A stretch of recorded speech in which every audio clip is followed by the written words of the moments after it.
Tonight on Primetime, Britain has voted locally, but the consequences may land nationally.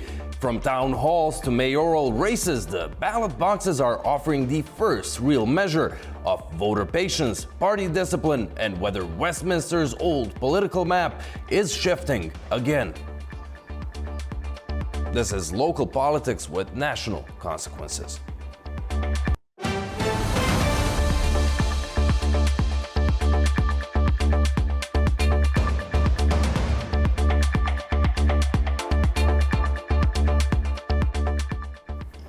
Welcome to the program. I'm Andy Miuch. UK Prime Minister Keir Starmer is insisting he will stay in office after the Labour Party suffered heavy losses in local elections. The Reform UK Party, on the other hand, made major gains across England, which is reshaping the country's political map. The results mark a sharp setback for Labour, just 2 years after its landslide win in the general election. Voters turned away from the party in traditional strongholds across central and northern England. While Labour lost 136 councils in England, the biggest winner is Nigel Farage's Reform UK party. It won more than 400 council seats and is now challenging both Labour and the Conservatives. And for the first time, Reform UK won control of a London borough. The losses underline the growing fragmentation of British politics, with smaller parties including the Greens and nationalist groups also making gains. Despite the setback, Keir Starmer says he is not stepping down and will continue leading the government. No, I'm not going to walk away and plunge the country into chaos.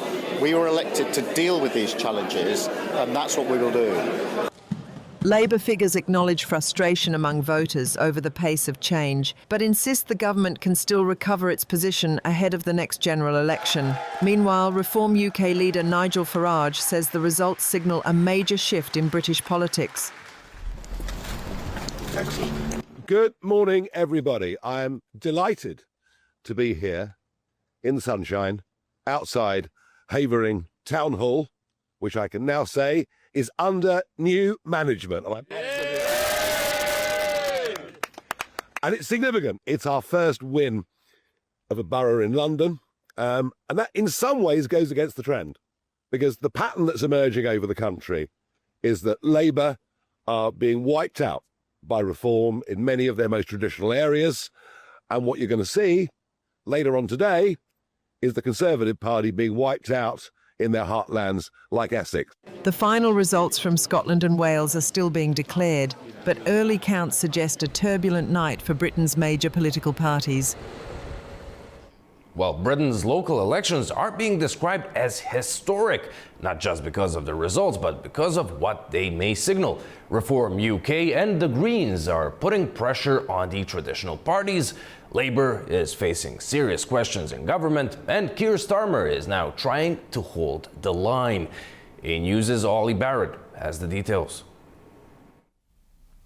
These are results that are being described as historic and really potentially realigning British politics for years to come. The reason that that's being said is that the hold of the traditionally larger parties in political terms here in Britain, the Conservatives and the Labour Party, and to a lesser extent the Liberal Democrats, they are all finding it very difficult up against the insurgent parties of Reform, which is leading the charge in this set of elections, but also the Green Party as well. Now, the governing Labour Party, led by Keir Starmer, has had a very, very difficult set of elections indeed. That is leading some in the party to question the leadership of Keir Starmer, the Prime Minister.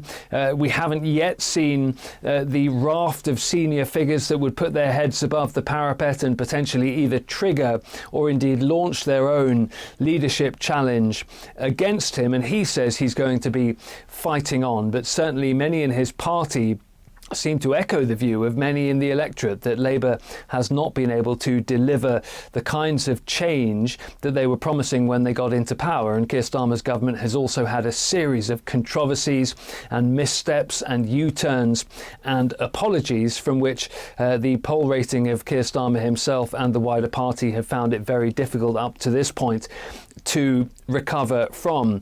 All of this is, as I say, why it is being viewed as a potential realignment of British politics ahead of the next general election. All of that said, these elections in the middle of the general electoral process here in the UK are often used by voters to send a message to the governing parties and the larger traditional parties. To what extent that is the case in this particular round of polling is not going to be clear for some time. One thing that is clear is that many voters in this particular set of elections, while they are local elections, council elections, mayoral elections and national parliament elections in Wales and Scotland, many voters have actually been using these polls and have been preparing for these polls with national issues in mind, whether that be the economy, the war in the Middle East, or indeed Israel's actions inside Gaza. So there is a lot going on here that will need to be dissected in the days and weeks to come. But for now, an embattled Prime Minister Keir Starmer insists he will be fighting on. Ollie Barrett in London for A News. All right, joining us now from London is Peter Barnes, political strategist, broadcaster and commentator on Talk TV. Peter, welcome. Good to have you with us. Now, local elections are often about councils and services, but they also send a message to Westminster. What do you think the voters are really saying this time around? I think these elections are probably the most important ones that we've faced in a very, very long time. The political map has been fundamentally redrawn, and I don't think it's ever going back. The voters, from what we know so far, the counts are still going on, are mainly voicing their anger on a lack of trust, a lack of competency, and more importantly, the economy has driven this, but also immigration and the migrant crisis has really fueled a lot of voter anger. And that has been the major reason that Reform UK, led by Nigel Farage, have really dominated these elections, particularly in England. But we can't take away from their rather spectacular results in Wales and in Scotland. We knew that they were going to do well. This has always been a somewhat of a foregone conclusion. But to see them actually achieve this and to see this fundamental change is astounding. But then also, you have to look from the left of the political spectrum. The Green Party have also had a breakthrough day. It has been a rather monumental moment here in the UK, and it's pretty difficult to keep up, that's for certain. Well, you mentioned the major result Reform UK has had so far. Now, we know they've been strong in the polls, but these are real votes, real seats. Are we about to see how deep that support really goes?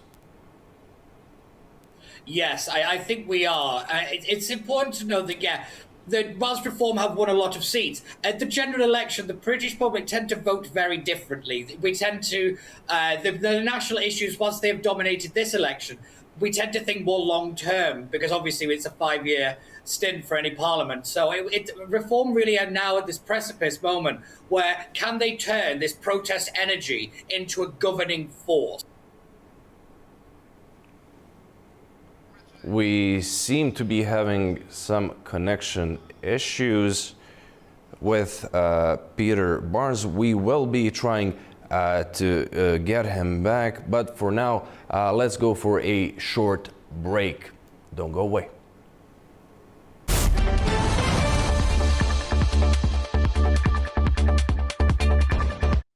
Welcome back. You're watching Primetime. We have reestablished connection with political strategist and broadcaster Peter Barnes, who is once again joining us from London. Peter, thank you so much for joining us once again. Now, we left off about a minute ago, and as you were talking about the results of the Reform UK party, and that this might be some sort of a protest vote that it differs from those national votes. Now, when it comes to these mainstream parties, let's start with the Conservatives. What would you say matters more for them tonight? How many seats they wind up losing, or whether voters see them as a serious alternative again? When it comes to the Conservatives, the main thing for them is survival. The public has shown very clearly that they are still immensely angry and they are not really trusting of the Conservative brand to take back control. This is the interesting thing is, whilst the Labour Party have had these dramatic losses, when they don't vote for Labour, then people would vote for the Conservatives. That's not happened this time, and this is why you've got the rise of the things like Reform and the Green Party and all the rest of it. But the Conservatives have had, well, I think it's one of those not as bad as it could have been nights. They've been able to stabilise pretty well, but again, we still don't know really where it's all going to land. But I have to admit, this is not a great night for the Conservatives, and they've got a lot of lessons to learn, and I still think a lot of apologies to make. And Peter, how about Labour? They're now in government, so voters are judging them differently, obviously. How quickly can this pent-up frustration start to show at the ballot box? Oh, it's already shown. I mean, the fact that the Labour Party have lost councils that they have had control of over the last, I'd say, 50 years, well, two of them have been 50 years, and is monumental. The Reform Party have gutted out the Labour Party in their own heartlands. That's what makes this night very, very fascinating. But also, it is in Wales. The Labour Party and Wales are basically the same thing.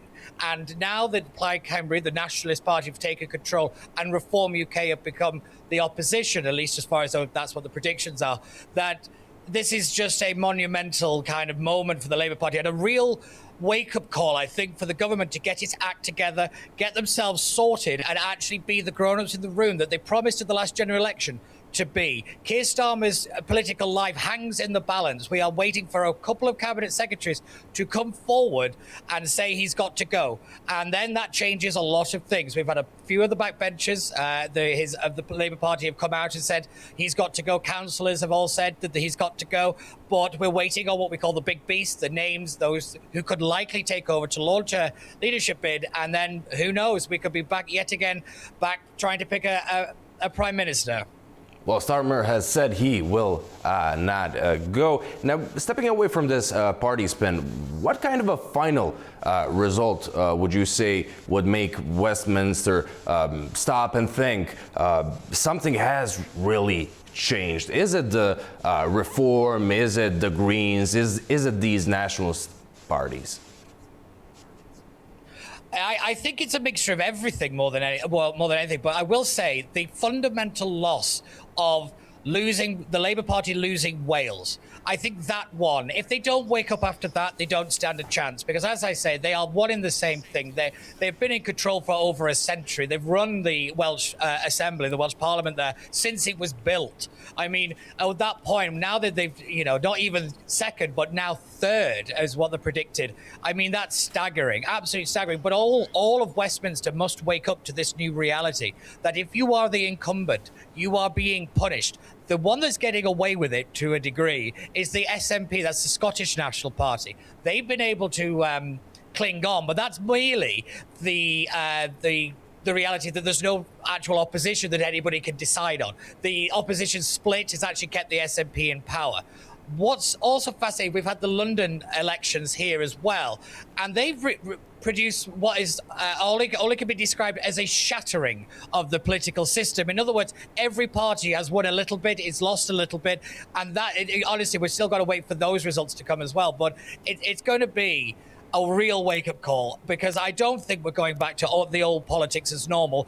Many of us always thought that this was coming, as I said, but I have to admit, this has been a bigger shock than even I was expecting. No business as usual then. Peter, thank you so much for joining us on Primetime and sharing your analysis. And joining us now from the House of Commons is Barney Jones, a former senior BBC News journalist who spent many years organizing interviews around the globe for the corporation. He is now Professor of Journalism at City University of London and joins us as Britain's local election results continue to come in. Barney, welcome. Great to have you on the program. Now, these elections are being described as the most consequential in at least 2 years. But just to set the scene clearly, the British people are not electing MPs to the Westminster. Who exactly is being elected this time around? Okay, well, the actual political power in Britain is at the Westminster Parliament, which is where I am right now. Behind me, you can see a door. That's one of the many doors into the chamber of the House of Commons. A lot of your viewers will be familiar with those green seats and the MPs shouting at each other across the chamber. Well, all that happens right behind me here. There's no one there at the moment because Parliament is suspended while these local elections are going on, but no one who normally works here at Westminster, at the House of Commons, is being elected today. It's just local councils up and down the country, the people who run all the social services in local services in each area, and also the Parliament in Scotland and the Parliament in Wales. So it's a complex round of elections that are taking up and down the country today, but not MPs, and we have to get that clear. And where are we in the count right now? Are we still processing those early signals, or is a clearer national picture beginning to emerge? It's beginning to emerge. The counting will go on throughout the day today and maybe into tomorrow as well. Particularly in Scotland, it's a slower process. It's a big geographical country. It takes a while getting all the ballot boxes in and the counting process. So although a lot of results are in so far, there's still a lot more to come. We won't know for sure for another 24 hours maybe, but there are certain trends that are quite clear already. And the two big stories, which you can ask me more about if you want, but the two big stories are that it's been dreadful for the party of government, for the Labour Party, and it's been very, very good for the insurgent party of the right, Reform, who have very little presence in local government at the moment, and the few places where they have had councillors, and I think 2 councils out of the 100 or so in the country that they've controlled, they don't have a good record there. But Reform have done very, very well. That's clear already. We haven't got final figures yet, but very good, very, very good for Reform, the insurgents. We'll take a deeper look into that in a bit, but just on those complexities and layers you've touched upon, and now Scotland has its own political dynamics in this whole election cycle. What would you say are the key developments there, and what does that tell us about the mood in Scotland? Well, it's interesting that before Tony Blair was elected in '97, he said that if he was made Prime Minister, then he would let the people of Scotland and the people of Wales decide if they wanted to have their own parliament that would work alongside the Parliament in Westminster and the Parliament in, same for the Parliament in Wales, in Cardiff there. And in Scotland, the people voted overwhelmingly to set up their own parliament. And so that got going in 1997. It's been going for whatever that is now, about 30 years. And initially, that was all Labour, but the Nationalist Party, the Scot Nats, have had control of the Scottish Parliament more recently.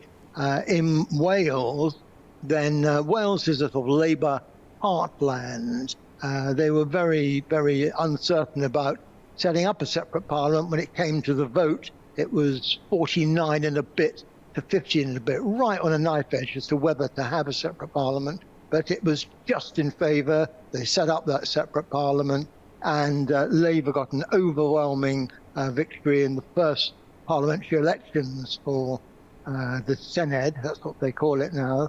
And it's been Labour controlled up until today. It's still technically Labour controlled today, but it won't be at the end of this process. I just caught a little bit at the end of your last contributor saying that Wales showed what a downward trajectory the Labour government is going on right across the UK, and Wales is perhaps the most extreme example.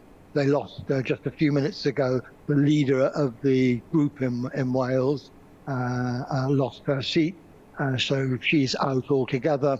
And Labour in Wales, when the voting has finished, or the counting has finished in a few hours' time, will no longer be anywhere near in control. And Barney, what would you say stands out so far across local councils in England? You've touched upon the first results of the Reform UK party and the Greens. Are voters punishing the main parties, or would you say this is a bit more complicated than a simple protest vote? It is. And one of the interesting things, I think, is that the early indications, we've not got final figures yet, are that actual voting numbers are up. And usually if people are fed up with a government, they just don't bother voting at all. The voting turnout is down. But actually, right across the country, it seems that more people, significantly more people, are voting now than when there were similar elections 4 years ago. So people do care. And the main message is that they just want to show their disapproval of the party of government. Now, it's a bit unfair in some ways because what you're meant to be voting on is how your own local councillors are doing in their local business, planning permission and housing and stuff that just concerns the local area. But actually, they will be tinged by what they think of the Prime Minister of the day and the big beasts at Westminster. And the verdict on the big beast and the verdict on Keir Starmer is a big no-no. And that's what's coming across already, right across the country. Well, Starmer is already facing pressure from parts of his own party. Now, realistically, could these results threaten his leadership, or is talk of a possible resignation getting ahead of events? What you have to remember is that in a general election, then people are voting for a local MP, a local member of parliament, and they're not actually voting for the Prime Minister. No one votes for the Prime Minister. It's not like an election in America where you vote for the president. Do you want this guy to be president or that woman to be president? And you vote for that individual. Trump has that mandate from the voters in America. Now, Keir Starmer is the leader of the party that has the most members of parliament. And so he was automatically then called to see the king and asked to form a government and became the king's prime minister. And that's why he's in there as prime minister, because he has enough supporters, enough MPs in Parliament. They, as I said, all sit on the benches behind me here. He sits right in the middle and faces the leader of the opposition, Kemi Badenoch, across the chamber. There we see here on your screen there. But here can be unseated, not by the leader of the opposition opposite, but can be unseated by his own members. If they turn round and say, we no longer want you, if enough of them turn round and say, we no longer want you, then he's out. And at the moment, there's just the stirrings of that. A few backbenchers have been saying already today, he's no good, and we're doing so badly because of him. There's one backbencher, a guy called John Trickett, and he was saying on the BBC today, many Labour voters that I represent in the north of England and elsewhere don't like the direction the government has taken. They're angry, they're upset, they feel let down. The leadership must change with immediate effect. And when you press further, he said, it's curtains for Keir. So that's the verdict of just one person. One person doesn't really matter. But if that begins to roll, then it will be curtains for Keir. If enough Labour members say, we don't want him as our leader any longer, that's it. Well, Barney, as you've said, earlier in the conversation, Parliament is suspended and it's set to return next Wednesday. When MPs do come back to Westminster, what happens politically? How noisy are things going to become for the government? Well, the first thing to remember, as we were saying earlier, is that when the Parliament sits on Wednesday, the King comes along in all his finery, comes in a coach from Buckingham Palace, which is about a mile away up the way from here. He arrives in this coach pulled by very fine-looking horses. In fact, the 2 or 3 coaches arrive. He comes in and formally says, my government is going to do X, Y, Z in the next sitting of Parliament. And then he goes back to Buckingham Palace, and all the MPs go back, file back into the chamber, as I was saying, chamber right here, and business begins. And the first thing that will be happening is the leader of the opposition opposite will be jeering, and they'll all be sort of shouting out loser and you're hopeless at him. But the actual numbers are just the same because none of the voting has affected the number of MPs. So the number of MPs that were in there last week before Parliament was suspended and who will be in there from Wednesday onwards is exactly the same. So that bit continues. But they are aware that at the next general election, Labour on the current trajectory will be slaughtered.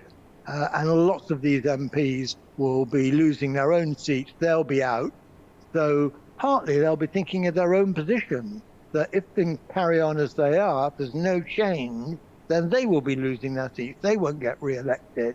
So there will be a lot of people saying that Keir Starmer has to go. The front page of one of the papers today, I don't know if you can read that at your end, but has a headline here. Don't think you can see it. Anyway, it says that the former Labour leader Ed Miliband is saying that Starmer should go, and if you're a big beast, or he's reported that he's been saying that in private, and if people like Miliband in public are saying Starmer's got to go, then he will have to go. He can't survive big beasts saying you've got to go. And if a number of his cabinet go, the last time someone was forced out by their own cabinet, their own top politicians saying you've got to go, is when Margaret Thatcher was effectively pushed out, whatever that was, nearly 40 years ago, by her own cabinet saying, I'm not going to carry on doing my job. I'm going, and you've got to go too. Professor, there is she was out. a lot of exactly history. That will happen to Keir Starmer. A lot of history there, but we will have to wait and see. Will that affect the current Labour leader and Prime Minister of the UK? Barney, thank you so much for joining us from the House of Commons. That's unfortunately all the time we have, but thank you for your insight and analysis. All right, after a short break, we will be taking a look at the latest flare-up between the United States and Iran and whether a fragile ceasefire can survive the Strait of Hormuz. Stay with us.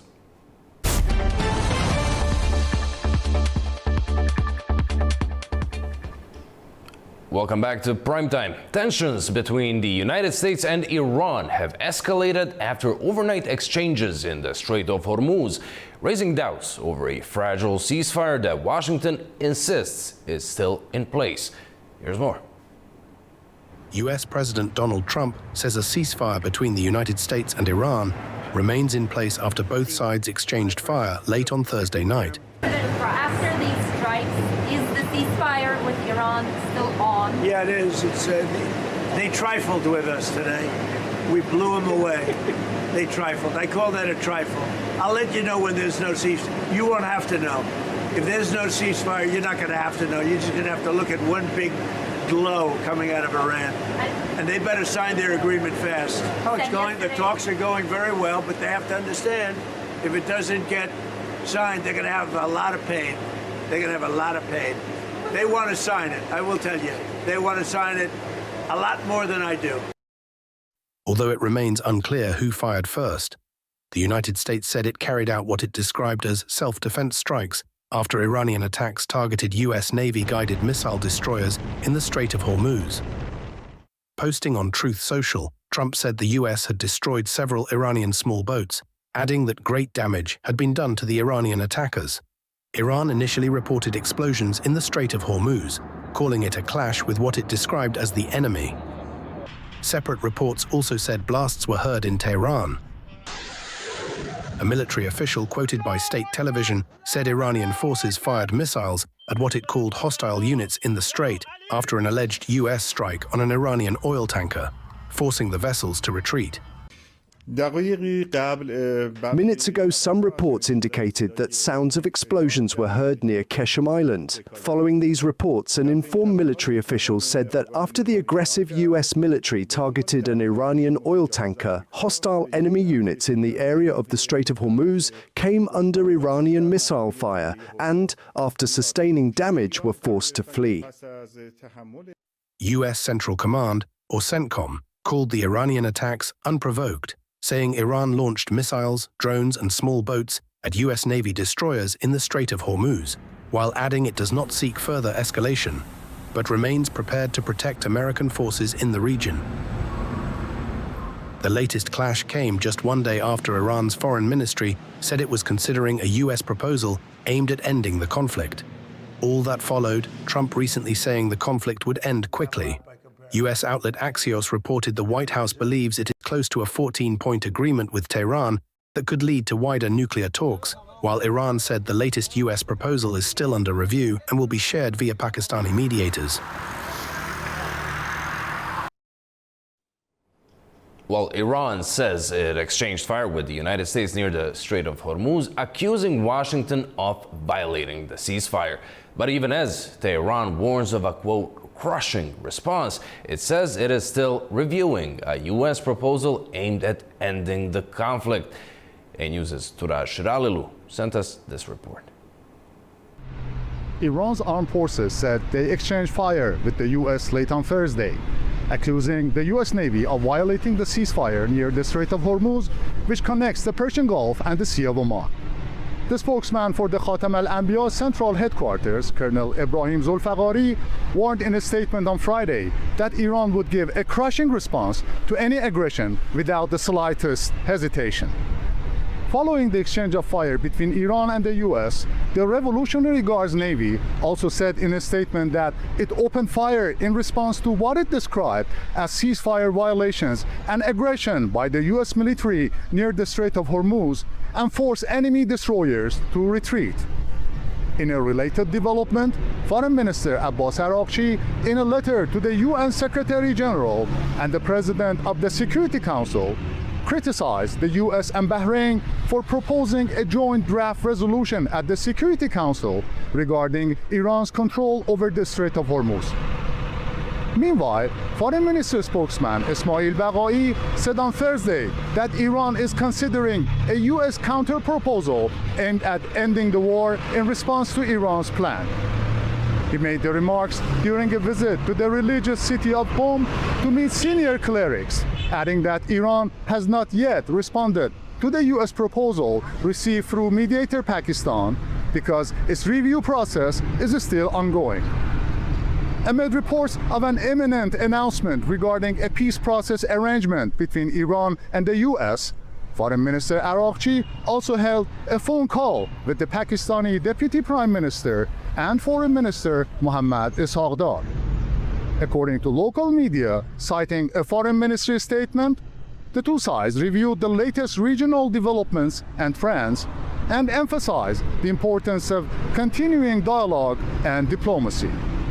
Turaj Shiralilu from Tehran for A-News.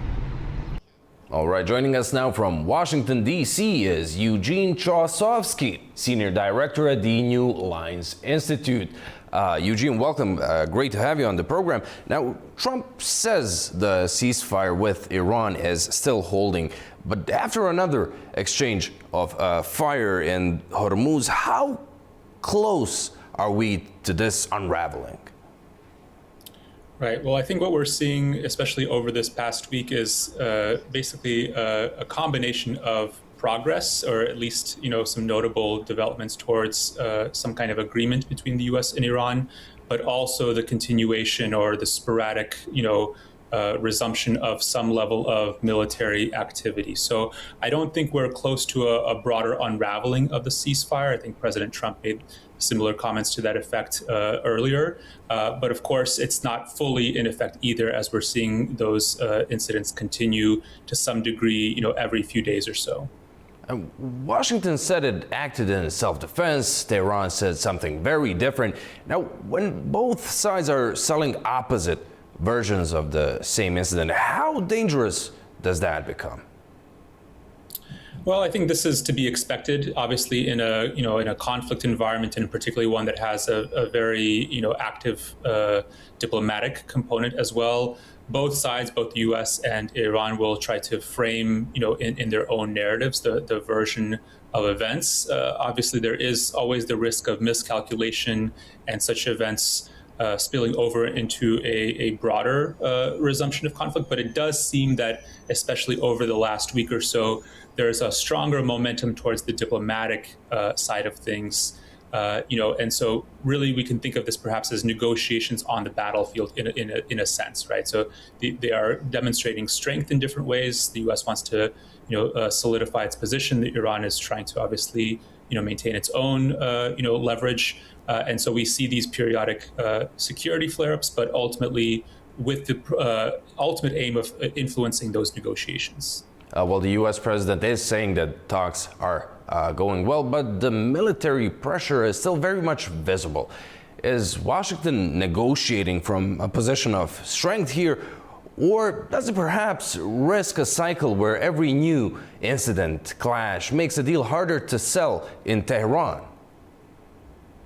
Well, I think both the U.S. and Iran have their own sort of unique strengths in this conflict and in the negotiations. Obviously, the U.S. with the conventional military power, but Iran has demonstrated its asymmetric capabilities in terms of shutting down the Strait of Hormuz. So I think more so it's trying to influence the negotiation process, showing the types of leverage that they have, but ultimately, again, with the goal of striking some kind of understanding, at least before a broader peace deal can be reached.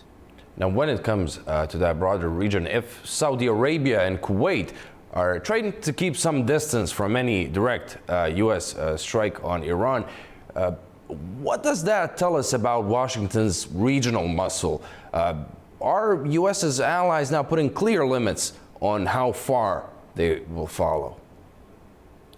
I think certainly to an extent, whether it's Saudi Arabia, the UAE, or other countries in the region, they've been very, hesitant to get to basically make the conflict erupt once again, particularly in the ceasefire environment. And so, yes, there is some hesitation, for example, in this Operation, Freedom that the U.S. was doing. Reports that, Saudi and other countries were not willing to use their airspace for such operations. However, I would say that the U.S. still has a great deal of ties and leverage with a lot of these Gulf states. The Qatar's prime minister right now is actually in Washington, for negotiations, and there's been a lot of different elements to the negotiation process outside of just the U.S. and Iran and Pakistan, obviously. So, there are certainly limits to those relationships, but I wouldn't say that they've been completely disrupted because of the conflict. There are a lot of moving parts here, Eugene. Obviously, the situation is very fluid, but at this stage, what would you say would be a victory for Donald Trump? Is it a signed deal with Iran? Is it that this ceasefire just continues? Or is it perhaps him being able to say, look, I pushed pressure Tehran to come back to the table? Yeah, I think definitely at this point, given how long the conflict has lasted, and the significant military and economic resources that the Trump administration has put in, I think victory does need to include some sort of agreement. I don't think purely the lasting ceasefire will be enough. Ultimately, at the end of the day, I think what the Trump administration is trying to do is get a better deal than the one that was struck with the Obama administration, over 10 years ago, the JCPOA. So this is basically the measure, especially all of the military activity and the economic consequences with the Strait of Hormuz closure. Some kind of deal, I think, needs to be reached, at least a framework agreement for the Trump administration to call it a victory. Well, Eugene, thank you kindly for coming on Primetime and sharing your thoughts. Thank you.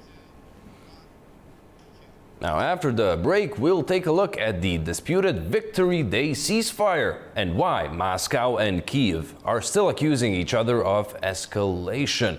Don't go away.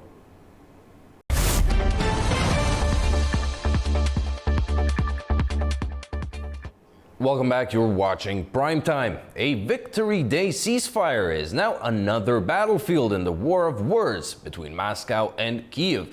Russia says it is pausing operations for the commemorations. Ukraine says the attacks never really stopped, and both sides are still accusing each other of escalation.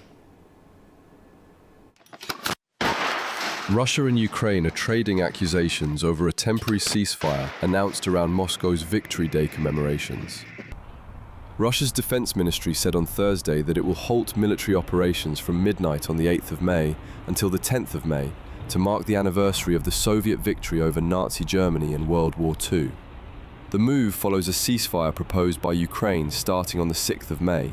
Kyiv says Moscow did not respect that earlier proposal, with President Volodymyr Zelensky accusing Russia of continuing drone and missile attacks, shelling, and frontline assault operations. Zelensky criticized Russia's ceasefire announcement, linking it to Moscow's 9th of May Victory Day commemorations, and warning foreign officials against traveling there. The Russians want Ukraine's permission to hold their parade so they can safely take to the streets for an hour once a year and then go back to killing our people and waging war. The Russians are already talking about strikes after May 9th. The logic of the Russian leadership is strange and clearly inappropriate. We have also received requests from some countries close to Russia stating that their representatives plan to be in Moscow, a strange desire these days. We do not recommend it. Ukraine's Air Force said it intercepted 92 of 102 Russian drones launched overnight, while Kyiv continued long-range strikes inside Russia, including attacks on facilities in Perm, Chelyabinsk, and Yekaterinburg. Meanwhile, Russian officials also reported a major wave of drones heading towards Moscow in the hours before the Russian-announced ceasefire period began. The Kremlin said security for President Vladimir Putin had been tightened ahead of Victory Day events, citing threats from Ukraine.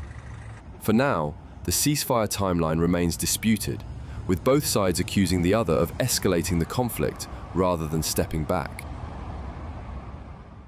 Well, joining us now from Miami, Florida is John Kavolik, senior editor at SU Insight. John, welcome. Always great to have you on. Now, Russia says it's pausing military ops for Victory Day, but Ukraine says that the attacks never stopped. So how should we read this? Was this, in your mind, an actual attempt to stop fighting or just a limited political gesture? It's performative, and it's sort of, it's tragically comical in that each country declares a unilateral ceasefire and then condemns the other for not adhering to it. And it's sort of interesting, President Zelensky says, we're going to stop fighting, Russians keep fighting, and then he condemns them for doing so. And then we're leading in tomorrow to tonight, and in about 5 hours or so, that the Russian Federation says they're instituting a ceasefire for 2 days. And it'll be interesting to see if Ukraine does anything. My guess is that they're going to do something. Whether they aim for the Kremlin, they aim for Red Square, I'm not certain. And largely because elasticity theory has constrained Ukraine. Russia will aim for civilians. Ukraine can't do that. So I expect them to do something, but it is interesting when unilaterally each country declares a ceasefire and then condemns the other one for violating it. Well, Moscow did say they will hit the center of Kiev if any Ukrainian drones and missiles go near the parade. Zelensky criticized Moscow's announcement of its unilateral ceasefire. Russia said it's marking one of its most important national commemorations. How much of all of what we've been hearing is about the actual war, the battlefield, and how much is it about the symbolism of May 9th? Yeah, for Russia, the symbolism is May 9th, and also for Ukraine, the symbolism is May 9th. And this is the challenge, because what the Ukrainians should do is attack Russia on May 9th. They should continue as they've been attacking all the last 5 years. And the problem with that is, even though no one would, or any of the supporters of Ukraine would not condemn them for launching drones toward Red Square on during the festivities, Ukraine knows what's going to happen. And in this case, President Putin has told them, if you do this, this is what we're going to do back. And the problem there is Ukraine will launch these drones not aiming for civilian targets. They'll sort of try to aim around and to basically disrupt and show the Russian people. I mean, that's the true message here. The goal is to show the Russian people, you're no longer safe. 5 years ago, you were safe. Over time, you're less safe every day because we can reach you.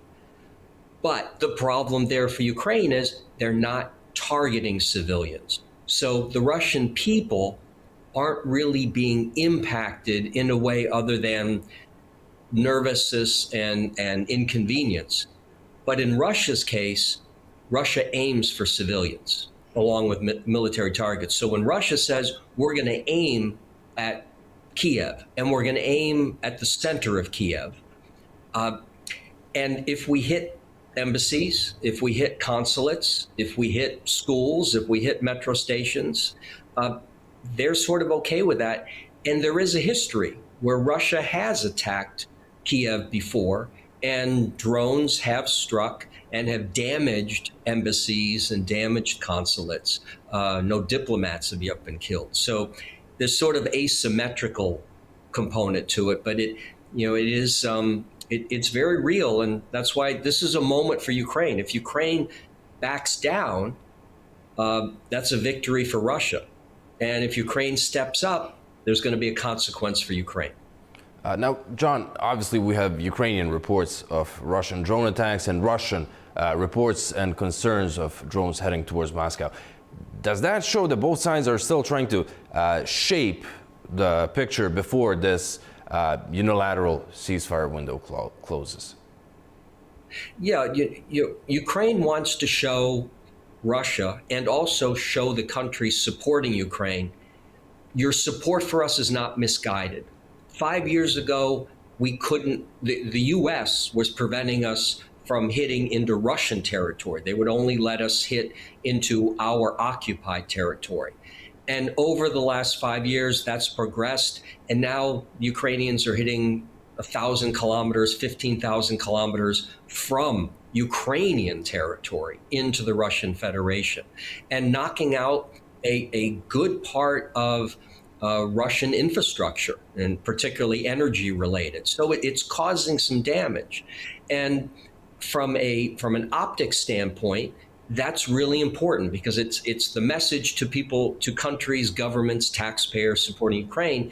Your money isn't being wasted. We are fighting back and we are doing some damage. But then the question goes, are we doing enough damage to force President Putin to the peace table?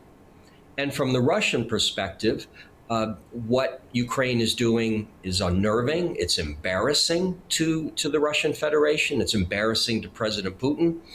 And because of what Ukraine's doing, Russia has had to make changes. The most widely known are restrictions on the internet. When I was there last month, I experienced that. You're standing on a corner and you look at your GPS and the GPS thinks that you're 38 kilometers from where you are. And that's disruptive for Russians, and they're not happy about it. They're making noise about it. So there is beginning to be some pushback because of what Ukraine's doing to Russia, but also because of Russian governments doing to Russian citizens. Well, with these internet and navigation disruptions, the Kremlin also said that security around Vladimir Putin has been tightened ahead of the Victory Day events. What does that say about the mood in Moscow? It's an awful message because the message of strength would be everything's normal. President Putin does a walkabout in Red Square. He goes and visits a cafe somewhere, that he's out and about. People see him. They can engage with him. That would be the representation of Russia as Russia likes to project itself. But what we have are the reporting, widespread reporting, that the Russian government is adding extraordinary layers upon layers of security to protect President Putin, whether it be at his residences, whether it be in the Kremlin, whether it be his movements, whether it be when he's on television with pre-recorded and duplicate offices in many locations. And that's a projection of weakness, no matter how you try to spin it. That isn't a strong leader standing up in the middle and saying, come and get me, try to get me. We're Russia. No way that Ukraine is going to be able to do anything to me. But Ukraine's doing exactly that. And part of this process is as your lead piece, Russia will launch 100 drones into Ukraine. Ukraine shoots down 90 of the 100, but the 10 that get through can do some damage and kill some people. Russia looks the same way, where Ukraine will send up a bunch of drones. Most of them will be shot down, but during that process, airports close, flights get disrupted, train schedules get impacted, people get impacted, they don't go out.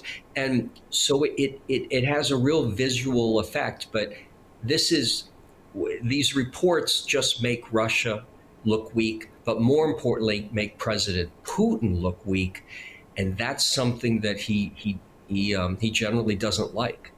And John, once all this Victory Day commemoration, all the proceedings, once that's over and done with, do you see any room for diplomacy here, or do you expect just a return to the strikes, denials, escalation, and so on? Yeah, that's a really unpleasant cycle that you just outlined, but that's sort of where we are. Last year, there were 3 opportunities where both countries were prepared to dial down and then eventually end the military component of the war. And in each case, there were other parties that came in that, for their own reasons, didn't want it to end on those particular terms. And then we slid into 2026. We start with President or the United States military kidnapping the president of Venezuela. And then we go into Iran with Israel, Iran, and the US in this war. So right now, Russia's waiting to see how this turns out. The Ukrainians are waiting to see how it turns out. And the European Union, NATO, everybody's waiting to see how President Trump decides that he's declared victory and moves on. And because that's going to frame how the government of Ukraine and the government of Russia see where do they need to go? How far do they need to move until President Trump is satisfied? They know that's a moving target. So when I say how the Israeli-Iran-U.S. war is resolved, and President Trump on Tuesday can define victory as this, on Thursday define it as that. So they do know this is all moving, but everyone is now waiting to see how that turns out, and particularly with Ukraine, because it's been impacting their abilities to source military equipment, to be in the media, to have people talking about them, and also we have all these changes taking place in the European Union. We have the U.S. issues with NATO, and so they're struggling to maintain relevance.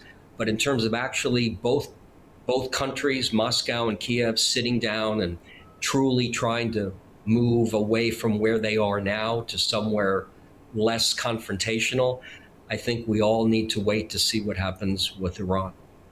Indeed, John. Thank you so much for coming on Primetime and sharing your insight. Thank you. All right, after a short break, we'll take a look at the new Israel-Lebanon talks in Washington and whether diplomacy can keep pace with tensions on the border.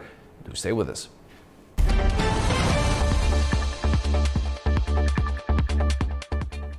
Welcome back. You're watching Primetime. Israel and Lebanon will hold a third round of talks in Washington next week, according to U.S. State Department officials. The announcement follows clashes in southern Lebanon on Thursday, as tensions between Israel and Hezbollah persisted. Israeli forces remain deployed in a strip of southern Lebanese territory, saying it is to prevent attacks by Hezbollah, which it accuses of operating from within civilian areas. Tensions escalated further on Wednesday after a strike in Beirut's southern suburbs, where Israel says it killed a senior commander from one of Hezbollah's elite units. Israeli Prime Minister Benjamin Netanyahu said later that there was, quote, no immunity for militants, warning Israel would continue targeting its enemies. Well, joining us now from Washington, D.C. is Hamdi Rifai, Government Relations Executive Director for MOS Strategies and a Foreign Affairs Analyst. Hamdi, welcome. Good to have you with us. Now, as Israel and Lebanon are heading into this third round of talks, we've just seen another flare-up in southern Lebanon. Now, with that in mind, are these negotiations serious diplomacy, or are they simply running behind the reality happening on the ground? Well, it's important to understand that the negotiations that will take place in a few days are at a higher level than the previous discussions between the ambassadors, the Israeli ambassador and the ambassador from Lebanon to the United States. So it is at a higher level, but the reality is that these discussions cannot take place at the level of the executives, the president, Joseph Aoun, meeting with Netanyahu, because the fact is that Israel continues to bomb and conduct these kinetic activities in Lebanon indiscriminately everywhere, north of the Litani River, south of the Litani River, attacking Hezbollah, attacking whatever they claim is a target. So these talks may be not much more than just a photo opportunity, because the facts on the ground don't allow these talks. The conditions for productive talks don't exist. And in the case of Lebanon, it still retains its confessional government where Hezbollah is a part of it. So these conditions for productive ceasefire talks really don't mean anything, because Israel has said it will continue to operate, it will continue to bomb, even if an agreement is reached. Well, Israel claims its forces are staying in southern Lebanon to stop Hezbollah attacks. For Beirut, does that Israeli military presence in Lebanon make any political deal almost impossible, even before the talks begin? Well, Israel is occupying parts of southern Lebanon. It's occupying parts of southern Syria. It's bombing in Iran. You know, the fact is that Israel right now is acting in a very aggressive way throughout the region. We're hearing parts of the government, part of the right-wing government say, oh, that they need to occupy parts of Lebanon permanently, that they need a buffer zone on a buffer zone on a buffer zone, and that they need to prevent anyone from even living in these areas. So when we talk about, you know, whether there's a possibility, well, there's no possibility because Israel's preventing there from being any possibility, which is empowering Hezbollah. So Hezbollah is getting stronger by what Israel is doing. Well, the Israeli Prime Minister says there's, quote, no immunity for militants after one of the strikes on Beirut. Does that message restore deterrence, or does it risk widening and even further escalating this confrontation with Hezbollah? Well, there can't be a restoration of deterrence because there was never any deterrence to start with. Hezbollah operates and functions by engaging in asymmetric warfare. Nothing Israel has done is going to prevent or deter asymmetric warfare. And Hezbollah itself is a proxy organization, really, that works at the behest of Iran. So, you know, there's no restoration of deterrence that can occur because there was never any deterrence to start with. Similarly, when we look at these statements, they don't create deterrence. They actually create an incentive for Hezbollah to continue doing what it does because it's creating support for Hezbollah. Where there might had Israel just attacked Hezbollah and done it in a smarter way, Hezbollah would not be gaining support amongst the population in Lebanon. But the exact opposite is happening because Israel fails to ever use restraint. Well, Washington is hosting these talks, but how much leverage does the U.S. really have here over either side when Israel is still carrying out strikes and Hezbollah remains armed? So it's important to understand that the Rubio Doctrine, which is essentially the idea that these negotiations should be conducted separately from any talk about a ceasefire or peace or agreements between the United States and Iran,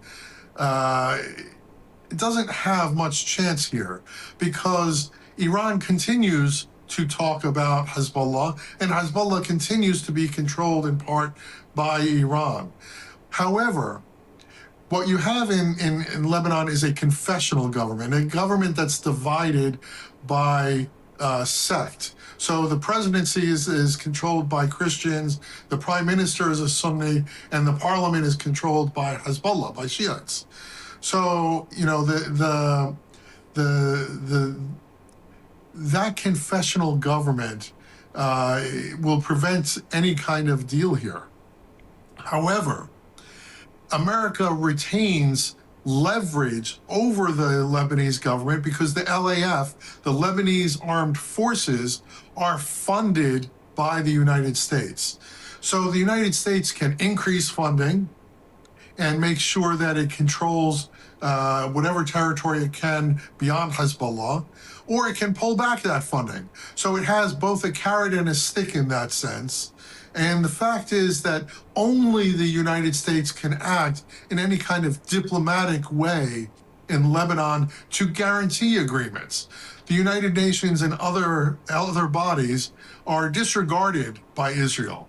So that only leaves the United States. So whether the United States is seen as a fair or equitable actor, a good faith actor, is irrelevant. The United States does have leverage over the Lebanese government through its funding of the LAF, through its unique position of being able to be a guarantor of any agreement.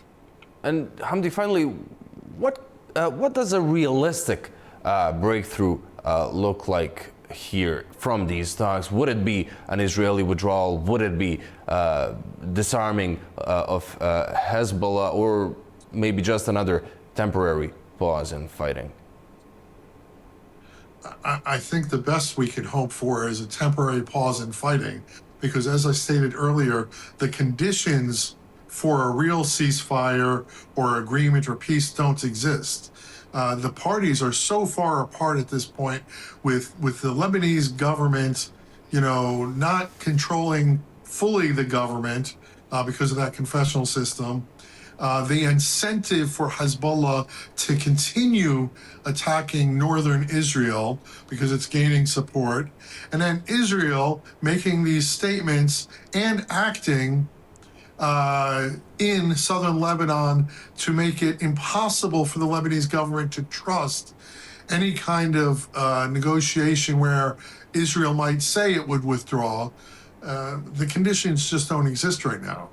Well, Hamdi, thank you very much for joining us on Primetime and sharing your analysis. Great. Thank you for having me. Have a nice day. All right, after a short break, we'll check in with our correspondents across the globe. Do stay with us.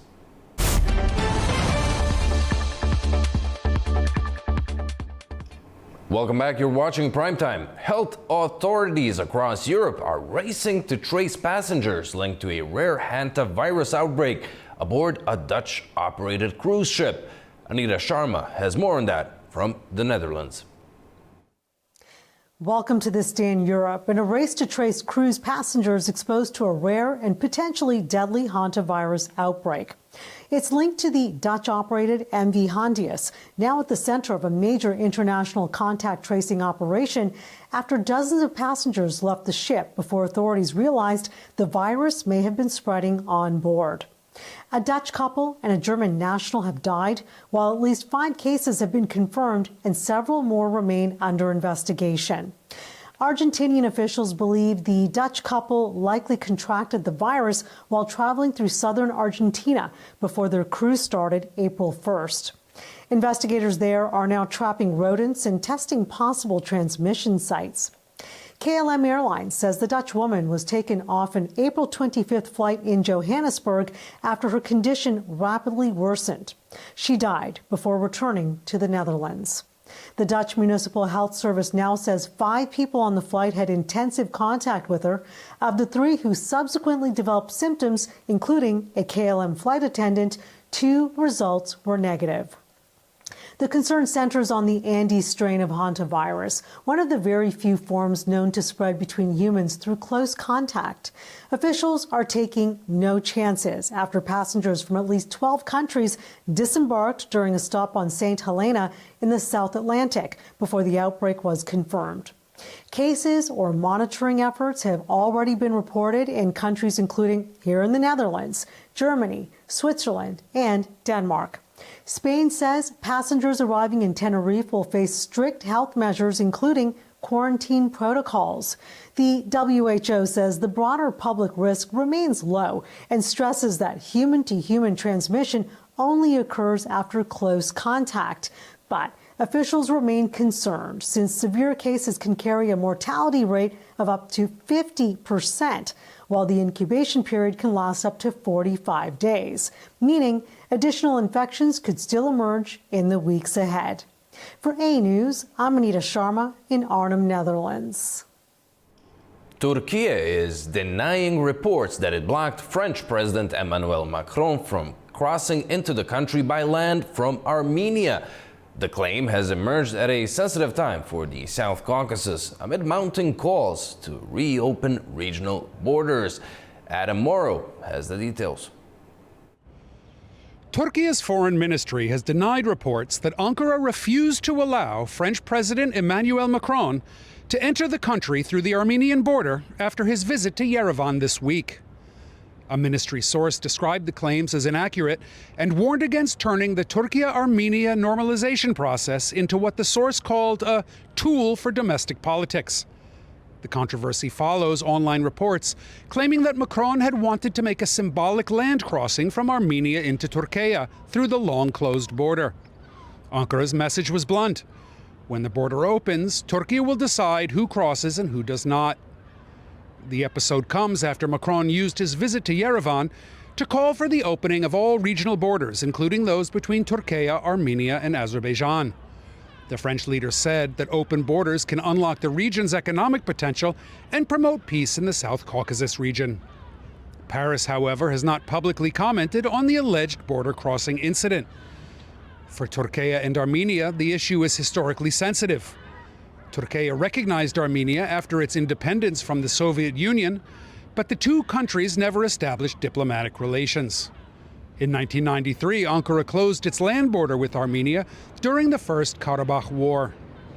After a second conflict in 2020, a normalization drive was launched with both sides appointing special envoys. Since then, direct flights have resumed between the two countries, which have also agreed in principle to open the border for third country nationals and diplomatic passport holders.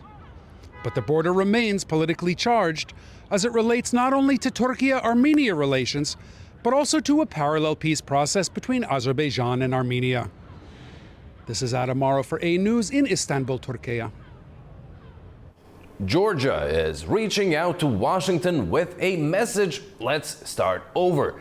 Prime Minister Irakli Kobakidze has met with a U.S. State Department delegation pushing for a full reset of bilateral ties. It comes just weeks after the two sides broke their silence with a landmark phone call. A News' Nini Nikolashvili has more. Call it a reset or call it a rescue mission, Georgian Prime Minister Irakli Kobakidze met this week with U.S. Deputy Assistant Secretary of State Sonata Coulter, presenting Tbilisi's vision of rebuilt relations from a clean slate with a concrete roadmap focused on tangible results.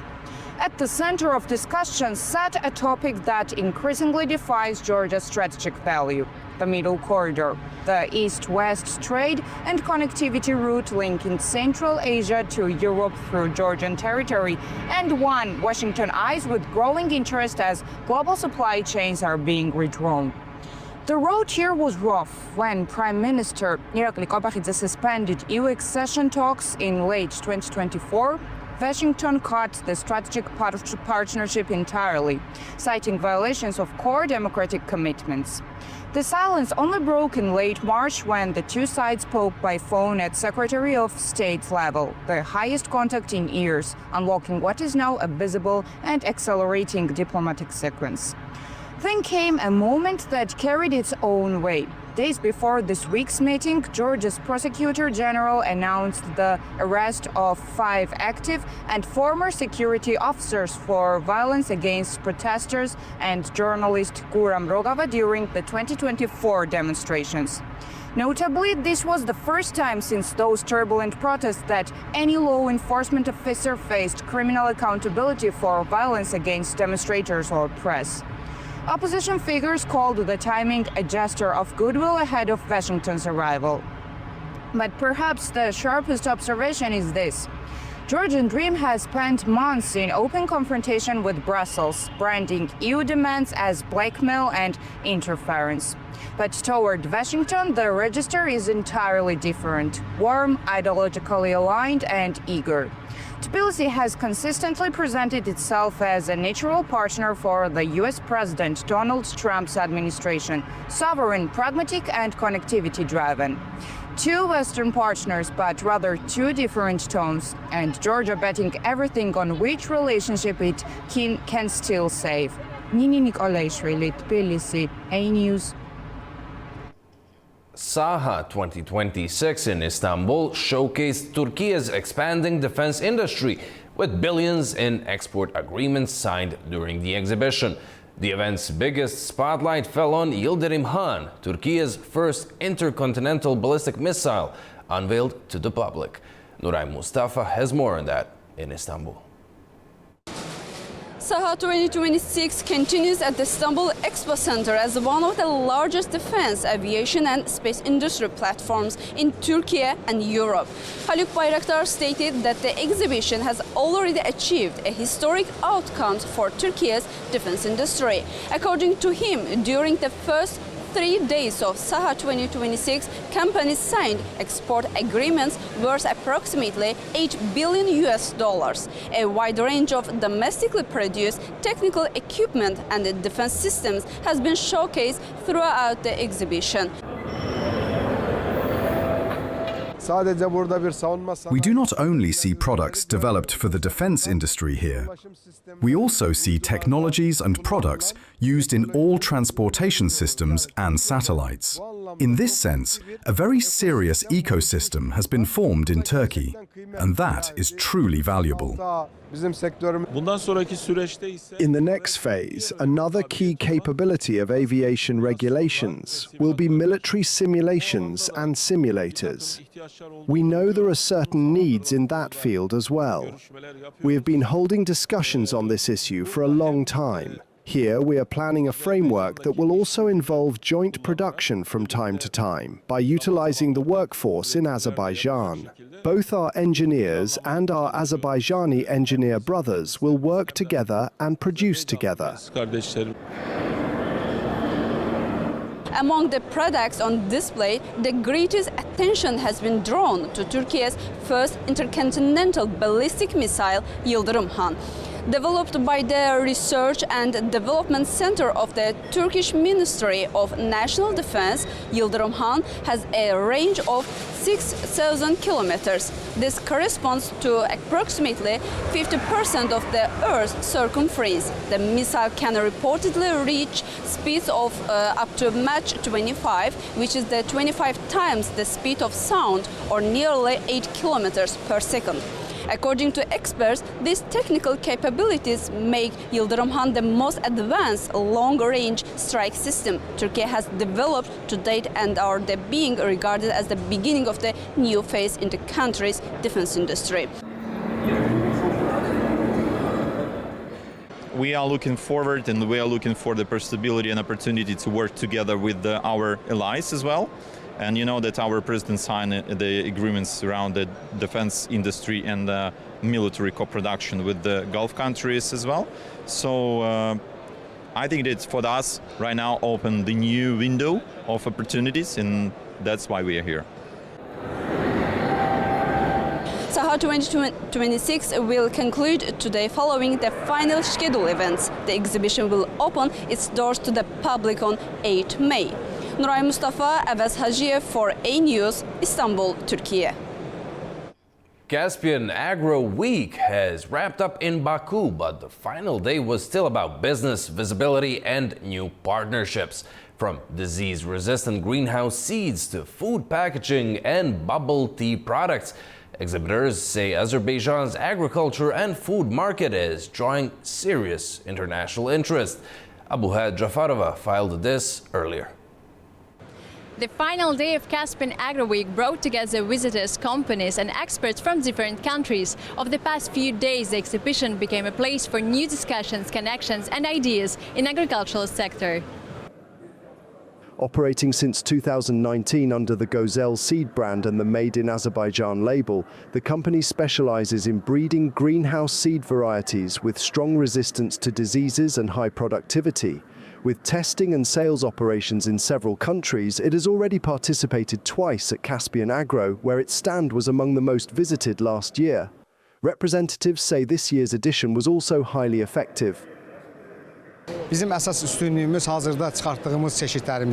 main advantage is that our varieties are tested directly in virus-infected fields. In our laboratories and pathology greenhouses in Spain, the plants are deliberately exposed to viruses.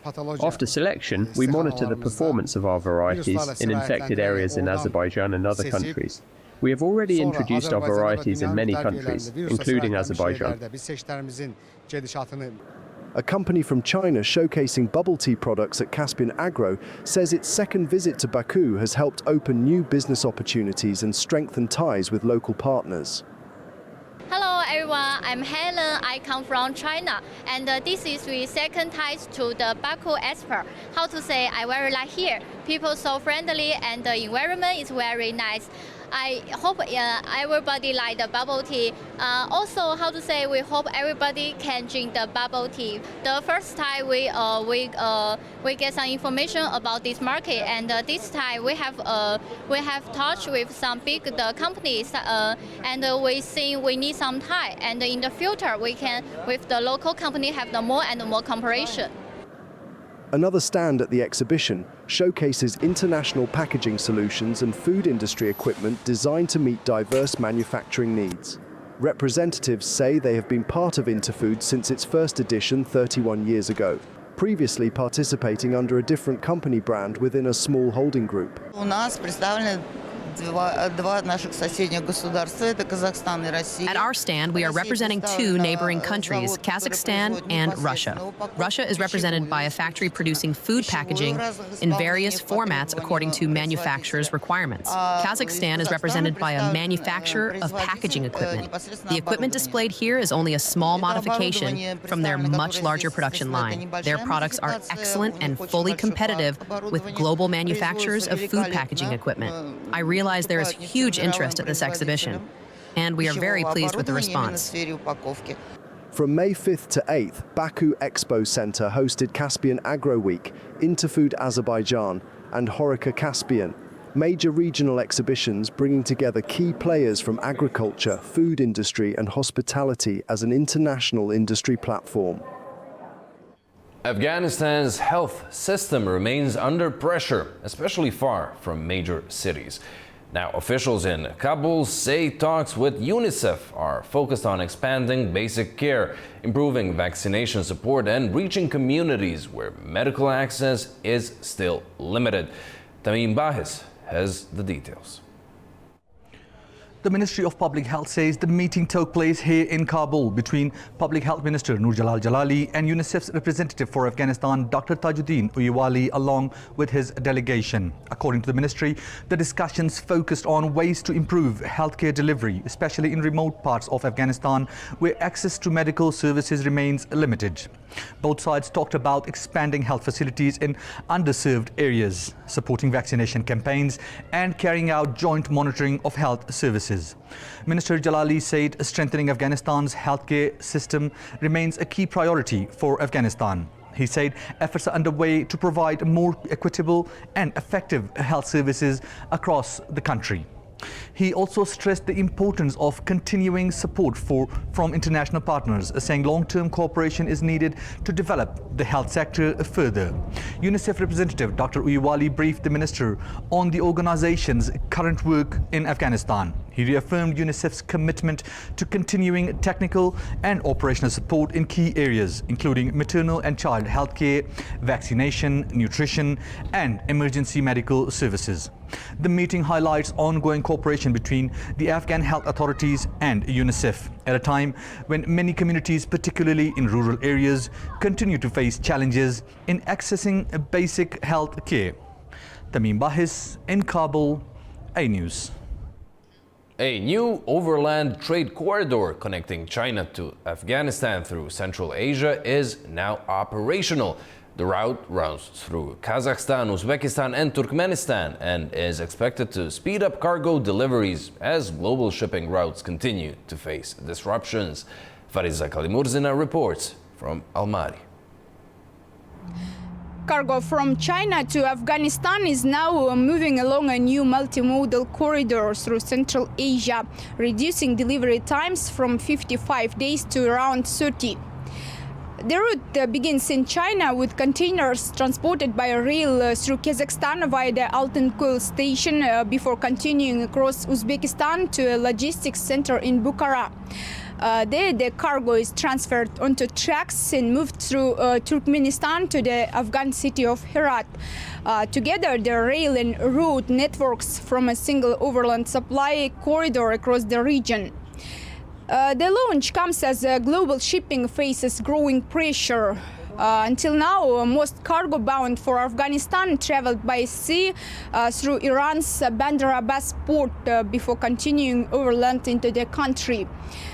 But that route often involved significant delays and depended heavily on congestion at regional ports, as well as security conditions around key maritime checkpoints, including the Strait of Hormuz. At the same time, disruptions in the Red Sea and rising insurance costs for shipping companies have added extra strain to international supply chains, increasing interest in alternative land-based routes. According to logistics officials, the new corridor stretches for roughly 7,400 kilometers. Analysts say it could make deliveries faster, more predictable and less dependent on maritime logistics. A key point along the route is the western Afghan city of Herat, historically one of the country's main commercial hubs and an important connection point between Iran, Central Asia and South Asia. And as trade routes across Eurasia continue to shift, Herat is once again becoming part of a broader regional transit network. Farisa Kalimurzina, Almaty, A News. Uzbekistan and Austria are expanding cooperation in trade, investment and migration. It follows high-level meetings and a joint business forum in Tashkent. A News' Sevil Rajapova has more. Tashkent hosted the Uzbekistan-Austria Business Forum, bringing together around 100 representatives from business circles and government agencies from both countries. Discussions focused on expanding bilateral trade and cooperation in green energy, mining, agriculture, pharmaceuticals and infrastructure projects. Officials said trade turnover between Uzbekistan and Austria has tripled in recent years, while Austrian exports to Uzbekistan exceeded $215 million in 2024. Deputy Minister of Investment, Industry and Trade Shokhru Gulamov presented Uzbekistan's investment potential, while the Austrian delegation included Foreign Minister Beata Meinl-Reisinger and State Secretary for Finance Barbara Aibinger-Miedl. As part of the forum, the sides exchanged documents on avoiding double taxation, migration partnership and visa-free travel for diplomatic passport holders. Business representatives also held B2B and B2G meetings aimed at developing new joint projects. President Shavkat Mirziyoyev also had talks with Austrian officials, where the sides discussed increasing trade turnover, expanding investment cooperation and strengthening collaboration on migration and security. Another focus of the visit was cooperation on labor migration. European Union and Austrian representatives visited the Migrant Resource Center in Tashkent, which provides legal and informational support to Uzbek citizens seeking employment abroad. The meetings are expected to strengthen economic ties and create opportunities for trade, investment and regulated labor migration between the two countries. It is Sevil Rajab reporting from Tashkent, Uzbekistan A News.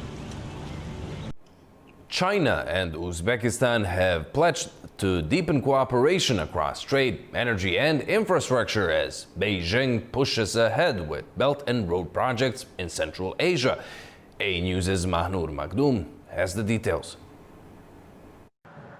Chinese Premier Li Qiang met Uzbek Prime Minister Abdulla Aripov in Beijing, where both pledged to deepen bilateral cooperation in trade, energy, connectivity, the digital economy, and green development.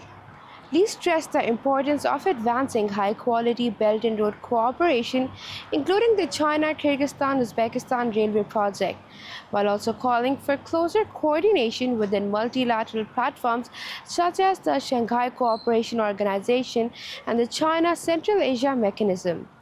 The Chinese premier said that Beijing is willing to expand imports of Uzbek products, including cotton, gas, and silk, encourage further Chinese investment in Uzbekistan, and strengthen people-to-people exchanges through additional direct flights and visa facilitation measures.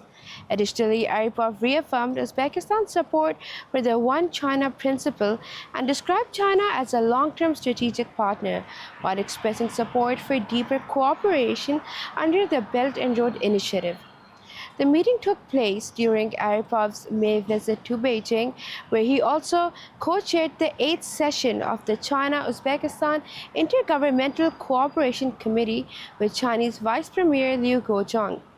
Discussions focused on expanding cooperation in trade, transport, agriculture, science and technology, security, and cultural exchanges, as both countries seek to strengthen their all-weather comprehensive strategic partnership for a new era. Mani Makhdoom, A News, Beijing. All right, after a short break, we'll take a look at more global headlines. Don't go away.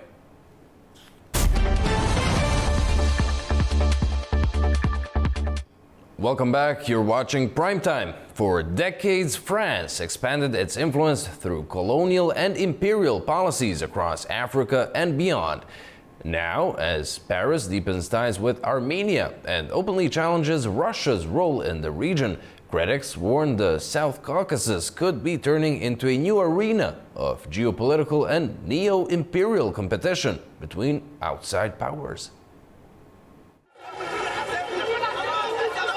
For centuries, France pursued an expansive colonial and imperial policy that extended its influence across large parts of Africa, the Middle East, Asia, and the Caribbean. This system was built on direct political control, military presence, and administrative governance over overseas territories, often reshaping local political structures, economies, and cultural systems in line with French interests.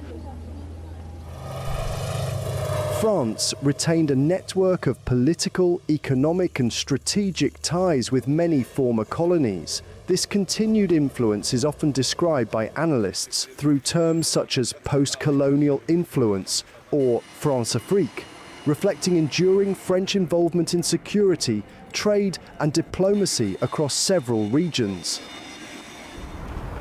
While Paris no longer exercises territorial control in the colonial sense, it remains an active global actor and increasingly seeks influence in strategically sensitive regions. In this context, the South Caucasus has emerged as one of the areas where France is becoming more engaged, as relations between Azerbaijan and Armenia move slowly toward normalization. After years of conflict, France has become one of the region's most active European actors. Paris presents its role around peace, democracy, and regional connectivity. But recent statements by French President Emmanuel Macron point to a broader geopolitical objective, reducing Russia's influence in Armenia and drawing Yerevan closer to Europe politically and strategically. Speaking at the Yerevan Dialogue Forum during his May 5th visit to Armenia, Macron openly questioned Russia's role in the region. He argued that Armenia had long been viewed as a satellite of Russia and said the 2020 war showed Moscow was not the protector many Armenians once believed it to be, stating that Russia had abandoned Armenia. We mobilized for humanitarian aid and afterwards to provide military assistance. But let us look clearly at who was there alongside Armenia. France was there. However much Armenia called on Russia, Moscow was not. Russia is no more there for Venezuela when it faces problems, nor for Syria alongside its historic allies. We saw it again with Iran, despite its close ties there, and with the regime in Mali when it came under pressure from terrorists. You can clearly see, in the current geopolitical context, that it is better not to depend too heavily on Russia. Macron also promoted the South Caucasus as a future middle corridor linking Europe, Asia, and the Middle East through open borders and regional transit routes.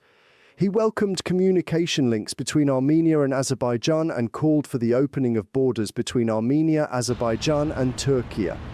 At the same time, Macron argued the region should not become a battleground for competition between empires. Yet France itself is becoming increasingly active in shaping the South Caucasus politically, economically, and strategically. Some analysts compare this approach to Western engagement in Ukraine before the conflict escalated, noting similar patterns of closer ties with Europe and reduced reliance on Russia. The comparison is based on shared dynamics. Both Armenia and Ukraine were historically dependent on Russia, and both later increased cooperation with Western institutions, which Moscow viewed as a strategic challenge. France's role during the Karabakh conflict has also shaped perceptions. As co-chair of the OSCE Minsk Group, it was expected to remain neutral, but during the 2020 war, Paris openly supported Armenia politically and pushed for diplomatic pressure against Azerbaijan. Since then, cooperation between France and Armenia has expanded into defense, military technology, and economic sectors. Considering that France has lost major part of its influence in Africa, where several countries have reduced French military and political presence, South Caucasus is an important region to focus. Supporters of France's policy argue its involvement is aimed at stability and peace building, while critics see it as part of broader geopolitical competition in a sensitive region. As a result, France's role in the South Caucasus continues to be viewed in two contrasting ways, as either a stabilizing diplomatic actor or a power pursuing strategic influence in an increasingly contested region. New York City Mayor Zoran Mamdani is facing criticism following a controversial social media post on X. His remarks, linking a century-old historical debate to the current situation in the South Caucasus, have been described by some as a setback to regional peace efforts.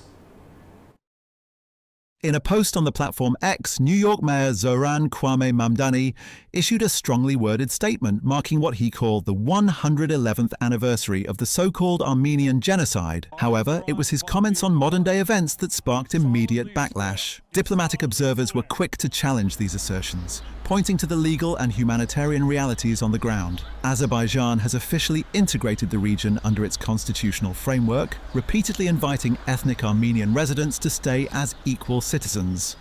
Furthermore, international monitors confirmed that no violence against civilians was recorded during the 2023 anti-terror measures. Critics argue the mayor's statement is less about history and more about domestic politics specifically, an attempt to appeal to the Armenian diaspora in the United States. He really chose maybe to give a signal to his voters, first of all to this Armenian diaspora. We must accept it's a very strong diaspora still in the United States, but he chose maybe to diminish these historical realities, to diminish these regional realities. This issue can be really used very politically in very different countries, and we must be very careful. And we must discuss this issue much more academic way, in a historical way, with some archives, of course, and we must choose that this is the burden, this is the common pain of the communities which are really suffered enough together at the end of this First World War. The timing of these remarks is also being called into question. The South Caucasus is currently at a fragile but hopeful turning point. Ongoing normalization talks between Baku and Yerevan, as well as Ankara and Yerevan, aim to restore connectivity and sign a final peace treaty. Even Armenian Prime Minister Nikol Pashinyan has recently emphasized moving away from old ideologies and constitutional claims to the Karabakh movement in order to secure a peaceful future. Critics say external voices like Mamdani's only serve to reignite old grievances.